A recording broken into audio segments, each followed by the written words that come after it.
آپ کی یاد کا کام کر گیا اور ان کی بے حیائی نے شاہ زمان کے غم و غصے کے داغ دھو ڈالے۔ اس نے دل میں کہا کہ دنیا میں صرف میں ہی مصیبت زدہ نہیں ہوں، بلکہ میرا بھائی بھی مجھ سے زیادہ گرفتار عالم ہے۔ وہ ایسی شان و شوکت کے باوجود بھی اس مکر و فریب کی حفاظت نہ کر سکا۔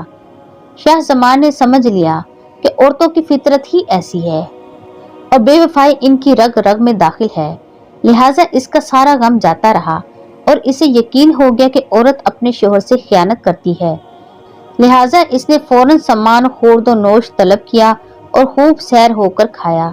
جس چہرے پر ہر وقت غم و حسرت برستا رہتا تھا، اب اس پر فارغ البال کی سرخی ناچنے لگی، اور جو چہرہ غم زدہ معلوم ہوتا تھا اس پر بہار کی رنگینی برسنے لگی، اور چند دنوں میں صحت کلی حاصل ہوئی اور خوش و خرم نظر آنے لگا۔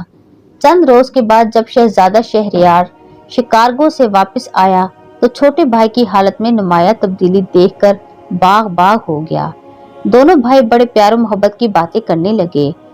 الغرض شہریار نے بھائی کی طبیعت میں غیر معمولی تبدیلی دیکھ کر تعجب ظاہر کیا اور پوچھا کہ یہ کیا ماجرا ہے؟ جب تم آئے تھے تو تمہاری طبیعت بہت مغموم تھی، لیکن اب تمہاری طبیعت پرسکون دیکھتا ہوں۔ اب مجھے بتاؤ کہ اس کی کیا وجہ ہے؟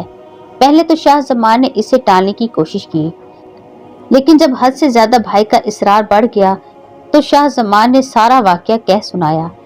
شہریار کی آنکھوں میں اندھیرا چھا گیا اور کہا کہ میں اپنی آنکھوں سے بھی دیکھنا چاہتا ہوں۔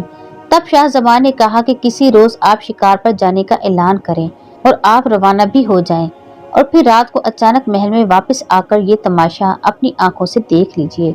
چنانچہ اسی طرح طے شدہ انتظام پر عمل کر کے محل میں دونوں بھائی بیٹھ گئے۔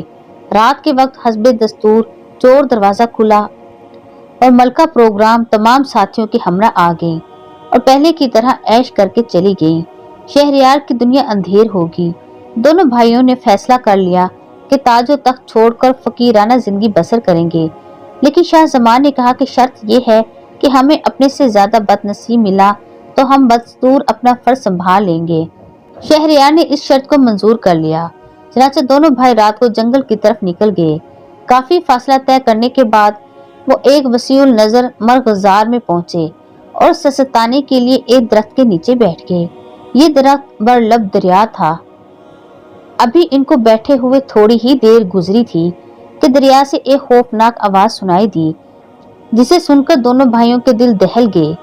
دیکھتے ہی دیکھتے دریا کے پانی سے ایک سیاہ رنگ کا ستون نکلنے لگا اور اس قدر بلند ہوا کہ آسمان تک پہنچ گیا۔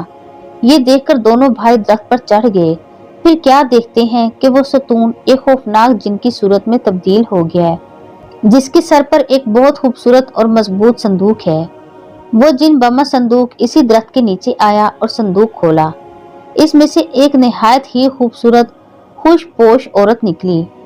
دیو نے اسے اپنے پاس بٹھایا اور کہنے لگا کہ اے نازنین، میں تجھ پر دل و جان سے عاشق ہوں، اس لیے میں شادی کی رات تجھے اٹھا لایا تھا، اور میں یہ بھی جانتا ہوں کہ تو ایک شرم و حیا دار باعصمت عورت ہے۔ اس وقت مجھے نیند آ رہی ہے، میں چاہتا ہوں کہ تھوڑا سا آرام کر لوں۔ یہ کہہ کر دیو اس عورت کے زانوں پر سر رکھ کر سو گیا اور خراٹے لینے لگا۔ اچانک اس عورت کی نظر دونوں شہزادوں پر پڑی جہاں یہ دونوں بھائی بیٹھے تھے۔ فوراً اشارے سے عورت نے بلایا کہ نیچے اتر آؤ، ورنہ میں ابھی دیو کو جگاتی ہوں۔ شہزادوں نے اشارے کیے کہ ہمیں معاف کر دو۔ دیو کا سر عورت نے آہستہ سے زمین پر رکھا اور انہیں دھمکی دی کہ میرے پاس آؤ، ورنہ تمہیں مروا دوں گی۔ یہ سن کر وہ چپکے سے اتر کر عورت کے پاس آئے۔ عورت نے دونوں کو داد عیش پر مجبور کیا۔ وہ ڈر کے مارے عورت کی بات مانتے رہے۔ فراغت کے بعد عورت نے دونوں کی انگوٹھیاں لے لیں اور صندوق سے ایک دھاگا نکالا جس میں بہت سی انگوٹھیاں تھیں۔ ان کو بھی اسی پر پرو لیا اور کہنے لگی کہ یہ دیو بے وقوف ہے اور یہ اپنے انتظام پر خوش ہے، لیکن میں اس کی کڑی نگرانی کے باوجود بھی بما تمہارے آج تک پورے 300 نوجوانوں سے مل چکی ہوں، جن کی یہ انگوٹھیاں بطور نشانی میرے پاس موجود ہیں، اور یہ کم بخت دیو مجھے سمندر میں چھپائے رکھتا ہے تاکہ باعصمت رہوں، لیکن میرا جی چاہتا ہے تو میں اپنی خواہش پوری کر لیتی ہوں اور اسے خبر تک نہیں ہوتی۔ اس کے بعد اس نے شہزادوں کی طرف اشارہ کیا کہ اب کہیں بھاگ جاؤ اور خود اپنی جگہ پر آ کر بیٹھ گئی۔ یہ واقعہ دیکھ کر شہزادے بہت حیران ہوئے اور حسب وعدہ یہ سوچ کر کہ اس دیو کی مصیبت ان سے زیادہ ہے، اپنے دارالحکومت کی طرف متوجہ ہوئے۔ شہریار نے محل میں آتے ہی ملکہ کو بما خواصوں کے قتل کر دیا اور آئندہ کے لیے عہد کر لیا کہ ہر شب کسی نئی عورت سے نکاح کرے گا اور باعث مکر و فریب صبح ہی اسے قتل کر دے گا۔ الغرض اس تجویز کے بعد شہریار نے شاہ زمان کو تحائف دے کر رخصت کیا اور اپنے فیصلے پر عمل کر کے چند روز میں اپنے اکابرین کی لڑکیوں کو یکے بعد دیگر ختم کرنے لگا۔ پھر رعایا کی لڑکیاں بھی اس ظلم کا شکار ہونے لگیں۔ بعض لوگ ملک چھوڑ کر بھاگ گئے۔ اس کے وزیر کی بھی 2 لڑکیاں تھیں جو کہ نہایت عقل مند ہونے کے علاوہ علم میں یکتائے زمانہ تھیں اور حسن میں بھی بے مثال تھیں۔ بڑی کا نام شہرزاد اور چھوٹی کا نام دینہ زار تھا۔ ایک دن شہرزاد نے اپنے باپ کو غمگین پا کر وجہ دریافت کی تو وزیر نے بادشاہ کا خیال اس پر ظاہر کیا۔ شہزاد نے کہا کہ میں بھی مدت سے بادشاہ سے نکاح کی آرزو مند ہوں، مجھے امید ہے کہ آندہ اس کے ظلم کو نیست و نابود کرنے میں کامیاب رہوں گی۔